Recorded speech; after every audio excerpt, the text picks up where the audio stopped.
The Dolphins smacked them around. They embarrassed the bottom of the barrel in the NFL. But when they play the cream of the crop, all of a sudden it changes. It changes. The Dolphins aren't comfortable making Tua a $58 million quarterback, 56, whatever. If they're not comfortable, they have ways out of it. That's all I'm saying, which means Tua does not have all of the weapons. Are the Dolphins legit Super Bowl contenders is a question of, do you think Tua has another level he can get to?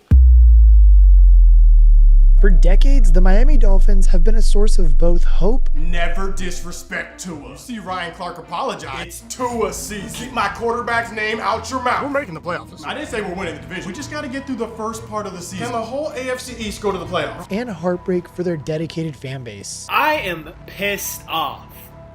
I am upset. Despite its storied history, the team has failed to secure a division title in the last 15 years and has not won a playoff game since 2000. And now, yes, things have been a lot better since Mike McDaniel took over in 2022 and introduced his exciting brand of offense, but there are several underlying problems that will mean success is farther away than it seems. This is the scary truth about the 2024 Miami Dolphins. The 2020 draft class of quarterbacks was absolutely spectacular. We are so used to seeing quarterbacks struggle early, so for all of Joe Burrow, Tua Tagovailoa, Justin Herbert, Jordan Love, and Jalen Hurts to be in the top 10 conversation is frankly outstanding. There is quality in that bunch of players, with 4 of them signing second contracts with their team already. The one player who hasn't though, Tua Tagovailoa. And I mean, there are several reasons that the Dolphins haven't felt comfortable giving him that money yet. Hey, Tua, $53 million?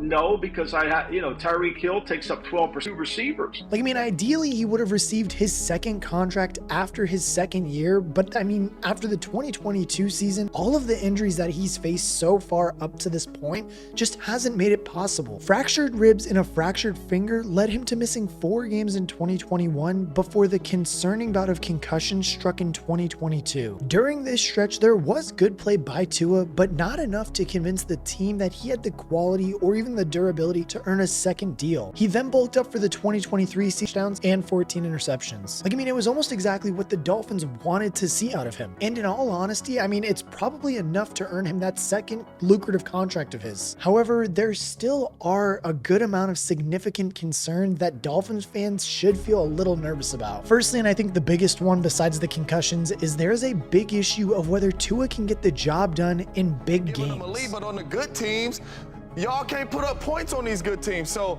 that's what stood out to me the most. And I was sitting there watching the game like, these dudes ain't legit. I don't care how talented the roster is. The 3 really good football teams, it wasn't close. It wasn't even a fight. If you watch the game, you may say it's a fight by the score, but if you really watch the game, you're like, come on, man, the Dolphins shouldn't even been on the field with those 3 good teams. And don't get me wrong, he was pretty awesome, pretty good, honestly, throughout the entire 2023 season. But I mean, there were significant slip-ups against like better teams in the NFL. The 6 losses on the record were to Philadelphia, Kansas City, Tennessee, Baltimore, and Buffalo twice. Yes, they are good teams, and good teams are hard to beat, but that's how you're gonna win a championship. During the impressive 2023 campaign, Miami had a 1-5 record against playoff teams and a 10-1 record against non-playoff teams. Oh, and by the way, that one victory that came against a playoff team was against Dallas of all teams. And I mean, they're a team that also can't beat any good team. So like, does that actually mean that that was really a good win of theirs? And yes, while football is a team sport and every other position on the field does matter, we all know that the quarterback position has the biggest influence on the outcome of a game. So you're probably wondering, or at least going to ask me in the comments section, how did he perform against those 6 playoff teams in the season? Well, he averaged 232 yards, 1 touchdown, and 1 interception per game. That's just not great, period. Point blank. That's not great. Like, you want a quarterback who can put the team on his back and take over against good opponents. Tua didn't do any of that in any of those games. And unfortunately, these struggles sort of materialized in the 2022 season as well. After getting off to a strong start, Tua ended the season on an abysmal 4-game losing stretch in which the Dolphins lost to the San Francisco 49ers,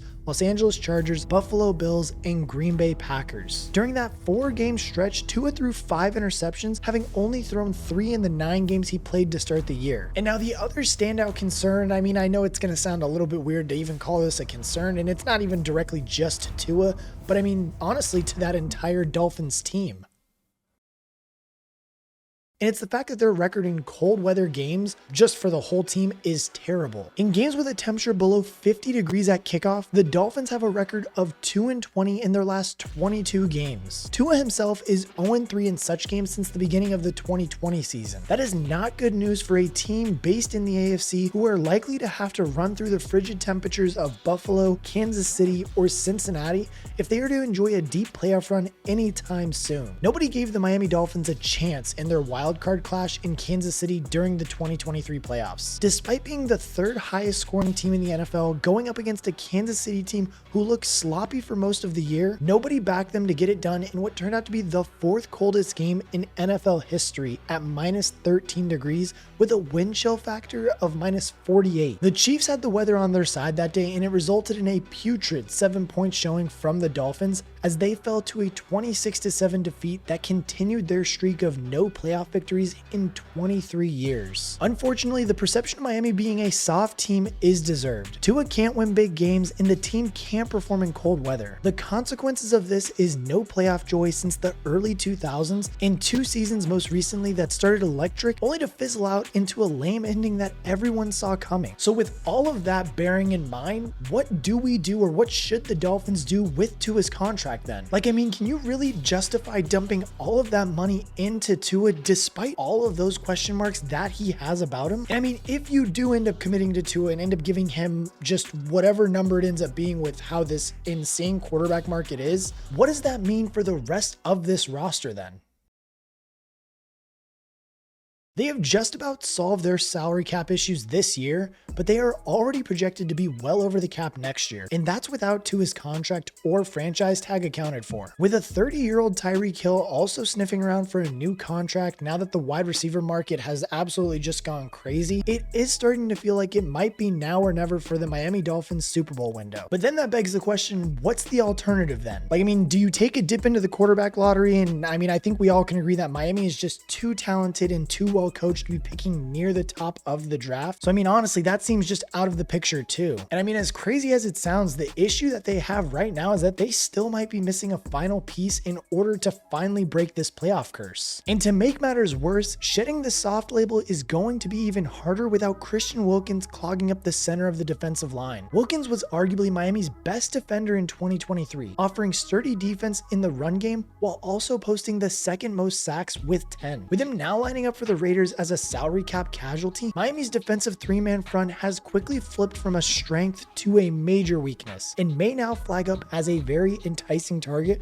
for opposing run games. Neville Gallimore has been brought in to bolster the interior of the line after 4 poor years in Dallas, along with 37-year-old Calais Campbell, who, in fairness to himself, is churning out good seasons still. Zach Seiler remains on the line after a solid season in 2023, in which Miami limited opponents to 99.8 yards per game on the ground, which was enough for 7th best in the NFL. However, this jumped up massively to 145 yards per game across their last 3 showings. And this reminds us not only of the struggles they had later, the other significant loss this offseason came on the offensive line, with guard Robert Hunt earning big money in Carolina now. Hunt was the team's 2nd best offensive lineman in 2023, and the Dolphins are certainly worse off heading into 2024 as a result of his departure. Teron Armstead is still offering Pro Bowl quality at left tackle, but there are huge question marks surrounding the rest of the offensive line. And that doesn't take into account too that Armstead is so vulnerable to injuries as well, which could put even more pressure on what is looking like a shaky unit. Head coach Mike McDaniel navigates around these issues by getting Tua to release the ball quicker than most quarterbacks in the league, but there is no guarantee that the same success can be found with a weakened unit in 2024. There were more losses everywhere else in the defense, with Andrew Van Ginkel, Brandon Jones, Xavier Howard, Emmanuel Ogbah, and Jerome Baker all heading for the door too. These headline names reflect a turnover of personnel on defense that could cause major problems for Miami, but they did at least bring in some veteran talent that should plug up some gaps. Jordan Brooks and Shaq Barrett are great additions to the linebacker room, with Kendall Fuller, Jordan Poyer, and Syrian Neal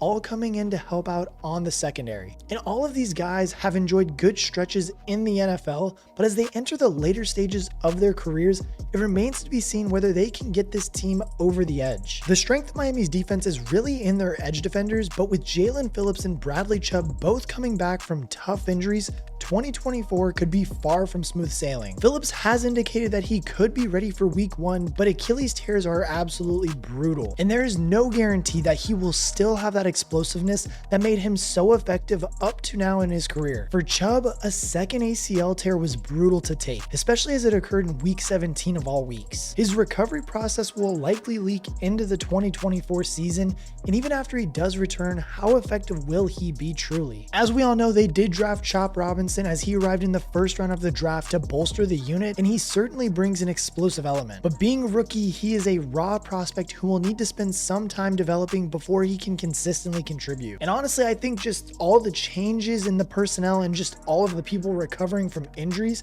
it honestly could see this defensive unit kind of just slow to the gates and just kind of taking a minute to catch up to everybody, as everybody's pretty much already up to full strength. And I mean, if that happens, that could be truly extremely concerning considering all the improvements around the AFC. Like, I mean, getting out of the AFC East is already going to be tough enough as is. The New York Jets look primed and ready to battle with Aaron Rodgers as their leader. And yes, the Dolphins did walk over them in 2023, but that was a battered and bruised team with absolutely no hope. Rodgers is back to lead a top offensive unit supported by arguably the best defense in the NFL. So Miami should expect a much stiffer test from them this time around. And then, I mean, you have Buffalo, and despite the salary cap induced personnel changes they have had to endure this offseason, they have won the division for 4 years in a row and still have one of the best quarterbacks in the NFL on their side. A young offensive nucleus built around Josh Allen, James Cook, Dalton Kincaid, and Keon Coleman could very easily spell trouble for the Dolphins, who have only beaten the Bills in one of their last 12 meets. And I mean, if we just look at the conference and other spots too, the Bengals are completely flying under the radar with a healthy Joe Burrow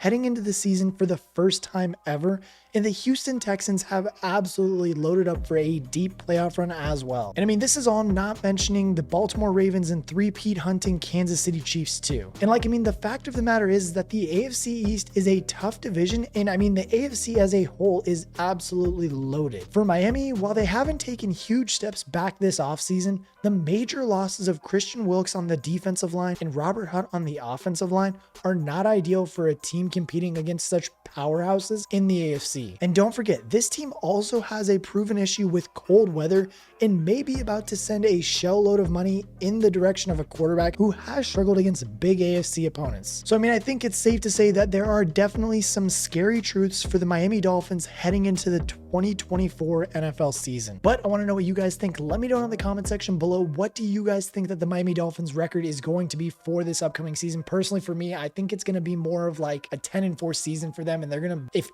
if my stuff becomes true and the Jets win that division, they're probably going to be the third place team. It would be like the Jets, the Bills, then the Dolphins is what I think it's going to be, and then the Patriots will be in last in that division unless May is just the next coming of CJ Stroud, but I guess we'll just have to wait and see. But as always, let me know in the comment section what you guys think their record is going to be or how good they're going to be. Maybe they're just going to be completely terrible, and who knows, maybe Tyreek gets injured and then their offense just falls apart. Who knows? Like I said, that's why we love the NFL, because it's so unpredictable.